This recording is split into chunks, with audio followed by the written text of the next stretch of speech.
আমরা শুরু করেছি 15 দিনের একটি বেসিক স্পোকেন ইংলিশ ক্লাস। আজকে আমাদের 3 নম্বর ক্লাস। আগের দুটি ক্লাস যারা মিস করেছেন তারা অবশ্যই একবার দেখে নেবেন, কারণ আগের ক্লাসগুলিতে আমি ইংরেজির অনেক গুরুত্বপূর্ণ জিনিস আলোচনা করেছি, যেগুলি না জানলে আপনার সঠিক ইংরেজি জানা বা শেখা হবে না। তাই দ্রুত ইংরেজি বলার ইচ্ছে থাকলে অবশ্যই ক্লাস দুটি দেখবেন। আমি শুরু থেকে বলে আসছি, এই ক্লাসটি স্পেশাল তাদের জন্য যারা একদমই ইংরেজি বলতে পারেন না। এই 15টি ক্লাস মন দিয়ে করলে আপনি অবশ্যই ইংরেজি বলতে শুরু করবেন। আরেকটি কথা, অবশ্যই আমাদের চ্যানেলটি সাবস্ক্রাইব করে রাখবেন যাতে একটি ক্লাসও মিস না হয়। ক্লাস মিস করা মানে আপনি পিছিয়ে পড়বেন। আজকে আমরা শিখব কিভাবে কাউকে অভিবাদন করতে হয়। ইংরেজিতে খুবই গুরুত্বপূর্ণ বিষয় এটি, আপনাকে অবশ্যই এটা শিখতে হবে। অনেকেই মনে করেন এটা একটা বেকার জিনিস। তাদের বলি, ব্যবহারই হলো আপনার ব্যক্তিত্বের পরিচয়, তাই ব্যক্তিত্বকে পারফেক্ট করতে এটা আপনার শেখা উচিত। তাহলে চলুন শুরু করা যাক। হাই অথবা হ্যালো। High, hello. কারো সাথে দেখা হলে এগুলি আমাদের ব্যবহার করা উচিত। তবে কাকে হাই বলবো আর কাকে হ্যালো বলবো সেটাও আপনার জানা উচিত, কারণ এদের মধ্যে একটা পার্থক্য আছে। হাই বলা হয় আমাদের চেনা জানা কাউকে, সে বন্ধু হতে পারে কিংবা আমাদের আত্মীয় হতে পারে। মানে যাকে হাই বলবো তাকে আমরা খুব ভালোভাবে চিনি বা সেই ব্যক্তি আমাদের খুবই পরিচিত। হ্যালো, হ্যালো বলা হয় তাদেরকে যাদের আমরা চিনি, কিন্তু আমাদের কাছে সে খুব ঘনিষ্ঠ নয়। সে আমাদের অফিসের কলিগ হতে পারে, মানে তাকে চিনি কিন্তু খুব ভালো করে নয়, দু একবার দেখেছি বা আগে দু একবার কথা হয়েছে এমন ব্যক্তিকে। তবে অচেনা ব্যক্তিকেও বলতে পারেন। হাই এবং হ্যালোর মধ্যে আর একটা পার্থক্য আছে।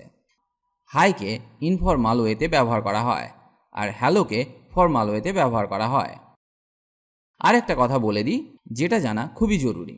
অনেকেই মনে করেন হাই শব্দটি শুধুমাত্র মেয়েরা কিংবা মেয়েদের ক্ষেত্রে ব্যবহার করা হয়। এটা একদম ভুল ধারণা। আপনি সবার সাথেই এই শব্দটি ব্যবহার করতে পারেন, সে ছেলে হোক বা মেয়ে, কাকা কাকিমা, বন্ধু বান্ধবী, ছোট বড় সবার সাথেই ব্যবহার করতে পারেন। বাংলায় যেমন আমরা কারো সাথে দেখা হলে বলি নমস্কার, ইংরেজিতে ঠিক তেমনি কারো সাথে দেখা হলে হাই বা হ্যালোকে ব্যবহার করা হয়। আশা করি এদের ব্যবহার আপনার কাছে ক্লিয়ার হয়ে গেছে। নিজের কনফিডেন্স বাড়াতে আজ থেকেই এই শব্দগুলি ব্যবহার করতে শুরু করুন। Good morning. বাংলায় ভদ্রতা দেখাতে সকালবেলা কারো সাথে দেখা হলে আমরা বলে থাকি সুপ্রভাত। ঠিক ইংরেজিতে বলা হয় গুড মর্নিং। তবে গুড মর্নিং দুপুর 12টার আগে পর্যন্ত বলা যায়। এই গুড মর্নিং বলাটাও আজ থেকে শুরু করুন। এই ছোট ছোট জিনিসগুলি আপনাকে পারফেক্ট করে তুলবে। আর একটা কথা এখানে বলে দিই, রাত 12টার পর থেকে দুপুর 12টার আগে পর্যন্ত আমরা গুড মর্নিং বলতে পারি। এবার প্রশ্ন হতে পারে যে, যদি কারো সাথে রাত 3টের সময় দেখা হয় তখন কি তাকে গুড মর্নিং বলা যাবে? অবশ্যই বলা যাবে, এতে কোনো অসুবিধা নেই। সাধারণত আমাদের সাথে সবার দেখা হয় ভোরবেলা থেকে, মোটামুটি 5টার পর থেকে। অনেকেই বলবেন এটা তো আমিও জানি, সকালবেলা গুড মর্নিং বলতে হয়। জানা আর ব্যবহার করার মধ্যে আকাশ পাতাল তফাৎ। সেই জানার কোনো গুরুত্ব নেই যদি না জীবনে অ্যাপ্লাই করেন। তাই আজ থেকেই ব্যবহার করুন। Good afternoon. গুড আফটারনুন আমরা সাধারণত দুপুর 12টার পর থেকে বিকাল 6টার আগে পর্যন্ত বলা হয়ে থাকে। তবে আমরা দুপুর 12টার পর থেকে যতক্ষণ সূর্যের আলো দেখতে পাই ততক্ষণ পর্যন্ত গুড আফটারনুন বলে থাকি। Good evening. সন্ধ্যা 6টা থেকে রাত 12টার আগে পর্যন্ত আমরা গুড ইভিনিং বলতে পারি। আপনি রাত 9টার সময় কিংবা রাত 11টার সময়ও গুড ইভিনিং কাউকে বলতে পারেন, এতে কোনো সমস্যা নেই। এবার অনেকের মনে প্রশ্ন হতে পারে, গুড নাইট তাহলে কখন বলবো? তাহলে চলুন শিখে নেওয়া যাক কখন গুড নাইট বলবেন। অ্যাকচুয়ালি গুড নাইট তখন বলা হয় যখন সন্ধ্যাবেলার পর কারো থেকে বিদায় নেওয়া হয়। কারো সাথে সন্ধ্যাবেলা কিংবা রাতে দেখা হলে আপনি তাকে গুড নাইট বলতে পারবেন না। আপনি তখন তাকে এই কথাটি বলতে পারবেন। আপনি তাকে গুড নাইট তখন বলতে পারবেন যখন আপনি সেখান থেকে ফিরে আসছেন তখন, মানে তার সাথে সেদিনে আর আমার দেখা হবে না। ধরে নেওয়া যাক আপনি রাতে কারোর বাড়িতে নিমন্ত্রণ খেতে গেছেন, এবার সেখান থেকে আপনি ফিরে আসছেন, মানে সেদিন তাদের সাথে আর আপনার দেখা হবে না। তখন আপনি গুড নাইট বলে ফিরে আসতে পারেন। এটা আপনি নিজের বাড়ির লোকেদেরকেও বলতে পারেন। যখন আপনি রাতে শুতে যাবেন আপনার নিজের ঘরে, তখন আপনি অন্যদেরকে গুড নাইট বলতে পারেন। এটা খুব ভালো করে মনে রাখবেন। আশা করি আমি আপনাকে good morning, good afternoon, good evening, good night এদের ব্যবহার শেখাতে পেরেছি। আজ থেকে এবার সঠিকভাবে এদের ব্যবহার করা শুরু করুন। এবার চলুন শেখা যাক মিডনাইট এবং মিড ডের ব্যবহার। রাত 12টার সময়কে বলা হয় মিডনাইট, আর দুপুর 12টার সময়কে বলা হয় মিড ডে। এগুলি ছিল একদম বেসিক ইংলিশ। ইংরেজি বলার আগে এদের সঠিক ব্যবহার অবশ্যই জানা উচিত। সহজ জিনিস, কিন্তু অবহেলা করলে আপনার ইংরেজির কোনো ইমপ্রুভমেন্ট হবে না। যা শিখবেন তা ব্যবহার করতে শিখতে হবে। জানি বলে মনের ভেতরে রেখে দিলে হবে না। যাই হোক, পরের গ্রিটিংগুলি শেখা যাক। হাউ আর ইউ এর অর্থ আপনি কেমন আছেন বা তুমি কেমন আছো। কারো সাথে দেখা হলে আমরা কমনলি এটা ব্যবহার করে থাকি। কেউ কেমন আছে, তার অবস্থা কি, এই সব জানতে এটা ব্যবহার করা হয়। যদি কেউ আপনাকে জিজ্ঞেস করে থাকে হাউ আর ইউ, তাহলে তার উত্তর এইভাবে দিন: আই এম ফাইন, আমি ভালো আছি, I am good, I am okay. এগুলো আপনি তখনই বলতে পারেন যখন আপনি ভালো অবস্থায় আছেন। আর আপনি ভালো না থাকলে বলুন আই এম নট ফাইন, আমি ভালো নেই, আই এম নট ওকে। এছাড়াও আমরা বলতে পারি I am doing really well, thank you, আমি সত্যিই ভালো করছি, ধন্যবাদ। আই এম ওয়েল, আমি ভালো আছি। নট টু ব্যাড, খুব খারাপ না। ইয়া অল রাইট, হ্যাঁ সব ঠিক আছে। ভেরি ওয়েল, থ্যাঙ্কস, খুব ভালো, ধন্যবাদ। তো এইগুলি আপনি ব্যবহার করতে পারেন। সবগুলি শিখে রাখুন, যেটা আপনার ভালো লাগে সেটি ব্যবহার করুন। এবার পরেরটা শেখা যাক। হাউ ডু ইউ ডু এর অর্থ আপনি কেমন আছেন বা তুমি কেমন আছো। অনেকেই আছেন যারা হাউ আর ইউ এর পরিবর্তে হাউ ডু ইউ ডু ব্যবহার করে থাকেন। এই দুটি বাক্যের অর্থ হলো আপনি কেমন আছেন। আপনিও আজ থেকে বলতে শুরু করুন। কেউ আপনাকে হাউ ডু ইউ ডু বললে আগের উত্তরগুলি একইভাবে দিতে পারেন। হাউ আর ইউ ডুইং, আপনার কি অবস্থা বা আপনি কেমন আছেন। আই এম ডুইং গুড, আমি ভালো করছি। প্রিটি গুড, বেশ ভালো। এবার পরেরটা শেখা যাক। How is it going. How is it going এর অর্থ কেমন চলছে। তো এর উত্তর আমরা এইভাবে দিতে পারি: গ্রেট। এছাড়াও আরও কিছু ছোট ছোট ফ্রেজ আছে যেগুলো আমরা ব্যবহার করতে পারি। যেমন হোয়াটসঅ্যাপ, হোয়াটসঅ্যাপ মানে কি চলছে। হোয়াটস নিউ, হোয়াটস নিউ এর মানে নতুন কোনো খবর আছে। এটা সাধারণত বন্ধুদের ক্ষেত্রে ব্যবহার করা হয়। এর উত্তর আপনি আগেরগুলির মতো দিতে পারেন। How about you, how about you এর মানে তুমি কেমন আছো।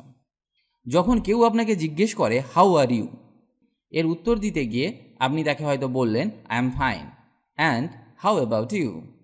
তো এর উত্তর এইভাবে দেওয়া যেতে পারে, একদম সহজভাবে। আপনি ভালো থাকলে বলুন গুড, আর ভালো না থাকলে বলুন not good. Good, not good, বা আগের উত্তরগুলিও আপনি ব্যবহার করতে পারেন। চলুন পরের ফ্রেজটা শেখা যাক। What's going on. What's going on কি চলছে, এটা আমরা কখন ব্যবহার করতে পারি। ধরুন আপনি কোনো কিছু কাজ করছেন কিংবা আপনি কোনো মিটিংয়ে গেছেন। হঠাৎ করে কেউ এসে আপনাকে জিজ্ঞেস করতে পারে what's going on. What's going on, আপনি তখন উত্তর দিতে পারেন নাথিং, যদি আপনার তাকে না জানানোর ইচ্ছে হয়। আর যদি বলার ইচ্ছে থাকে তো তাহলে তাকে আপনি যা করছেন সেটা বলে দিন। How is your day. How is your day, how is your day going. How is your day going এটাও হাউ আর ইউ এর মতো একটি প্রশ্ন, তবে এটা শুধুমাত্র এখনের জন্য জিজ্ঞাসা করা হয় না, সারা দিনের হিসাবে ব্যবহার করা হয়। ধরুন আপনি কোথাও কাজ করেন, সেখানে সবাই জানেন যে আপনি আজ অন্যদের সাথে বেড়াতে যাবেন। তো সন্ধেবেলায় আপনার কোনো বন্ধু আপনাকে ফোন করে জিজ্ঞেস করতে পারে এই বাক্যগুলি: how is everything, how is everything, how are things, how is life. এর অর্থ সব কিছু কেমন চলছে। এই অর্থে আমরা এই বাক্যগুলি ব্যবহার করতে পারি। এইগুলি আমরা সাধারণত ব্যবহার করি তাদের সাথে যাদেরকে আমরা চিনি বা জানি। এর উত্তর আপনি এইভাবে দিতে পারেন: গুড, নট ব্যাড ইত্যাদি বলে। Good, not bad. Good to see you or nice to see you, যার অর্থ আপনাকে দেখে ভালো লাগলো। যদি কারো সাথে দেখা করে আপনার ভালো লেগে থাকে তাহলে আপনি তাকে বলতে পারেন good to see you or nice to see you. এই কথাটা বললে আপনি যার সাথে দেখা করলেন তার অনেক বেশি ভালো লাগবে। এই বাক্যটি অবশ্যই ব্যবহার করা উচিত। যদি কেউ আপনাকে এটা বলে থাকে তাহলে এর উত্তরে আপনারও বলা উচিত good to see you too. Good to see you too, এখানে শুধুমাত্র আমরা টু কথাটি অ্যাড করলাম। যার অর্থ তোমাকে দেখেও খুব ভালো লাগছে। এছাড়াও আমরা বলতে পারি nice to meet you, nice to meet you. তো এর উত্তর হবে nice to meet you too, nice to meet you too. Thanks এবং থ্যাংক ইউ। থ্যাঙ্কস এই কথাটি ইংরেজিতে খুব বেশিভাবে ব্যবহার করা হয়, তবে এটি ইনফর্মাল ওয়েতে ব্যবহার করা হয়। যেমন কেউ আপনাকে এক গ্লাস জল দিল, তাকে আপনার থ্যাঙ্কস বলা উচিত। যেমন আমরা বাংলায় বলে থাকি ধন্যবাদ। আবার থ্যাংক ইউকে আমরা ফর্মাল, ইনফর্মাল ওয়েতে ব্যবহার করতে পারি। Thank you so much. এই বাক্যটি আমরা তখন ব্যবহার করে থাকি, ধরে নেওয়া যাক আপনার একটা কাজ হয়তো অনেক দিন ধরে আটকে ছিল, সেটা কেউ করে দিল। তখন আপনি তাকে বলতে পারেন থ্যাংক ইউ সো মাচ। বা কেউ কোনো আপনার উপকার করলে তাকে বলুন thank you so much. Please. কাউকে কোনো কিছু রিকোয়েস্ট করতে বা অনুরোধ করতে প্লিজ কথাটি ব্যবহার করা হয়। যেমন please give me a glass of water, please give me a glass of water. Excuse me. যদি কোনো অচেনা ব্যক্তির সাথে কথা বলতে হয় কিংবা তাকে কিছু জিজ্ঞাসা করতে হয়, তখন আমরা বলতে পারি এক্সকিউজ মি। তবে কেউ যদি আপনাকে এক্সকিউজ মি বলে, তখন তার উত্তরে বলুন এক্সকিউজড, এক্সকিউজড। কারো থেকে বিদায় নেবার সময় বলুন bye, good bye, see you. See ইউটা সাধারণত চেনা জানা বন্ধুদের বলা হয়। See you later, see you letter.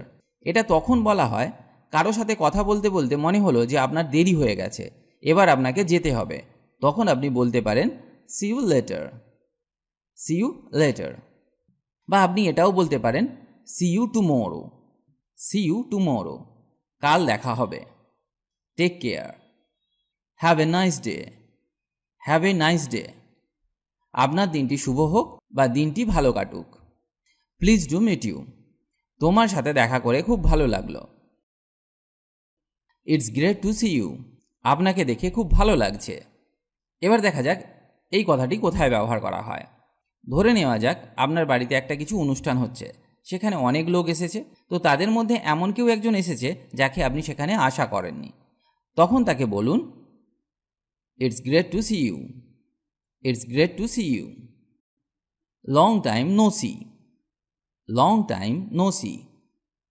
Or it's been a while. এর অর্থ অনেক দিন দেখা নেই।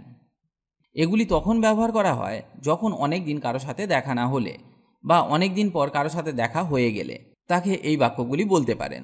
ধরে নেওয়া যাক আপনার কারো সাথে দেখা হয় প্রতি সপ্তাহে একবার করে, কিন্তু কয়েক মাস হলো তাকে আপনি দেখতে পেলেন না। হঠাৎ করে মাস 6 পরে আপনার সাথে দেখা হলো, তখন তাকে আপনি এগুলি বলতে পারেন। It's all right, it's all right. সব ঠিক আছে। কারো সাথে রাস্তায় ধাক্কা লেগে গেলে সে যদি আপনাকে সরি বলে, তখন আপনি তাকে বলতে পারেন it's all right, it's all right. এইরকম আরও নানা সিচুয়েশানে এর ব্যবহার করা হয়ে থাকে। Are you okay, are you okay. তুমি ঠিক আছো তো? এর উত্তর হবে ইয়েস অ্যাবসলিউটলি, হ্যাঁ একেবারে। আজকের ক্লাসটি এখানেই শেষ করছি। আবার দেখা হবে পরের ক্লাসে। ভিডিওটি ভালো লাগলে কমেন্ট বা লাইক করে জানান, আর অবশ্যই ভিডিওটি শেয়ার করুন বন্ধুদের সাথে। আজকে আমি আপনাকে শেখালাম কারো সাথে দেখা হলে কিভাবে গ্রিট করতে হয়, এগুলি জানা দরকার। আজ থেকে এগুলি ব্যবহার করতে শুরু করুন, তবেই আপনার ইংরেজির উন্নতি হবে। ভালো থাকুন আর আমার সাথে ইংরেজি শিখতে থাকুন।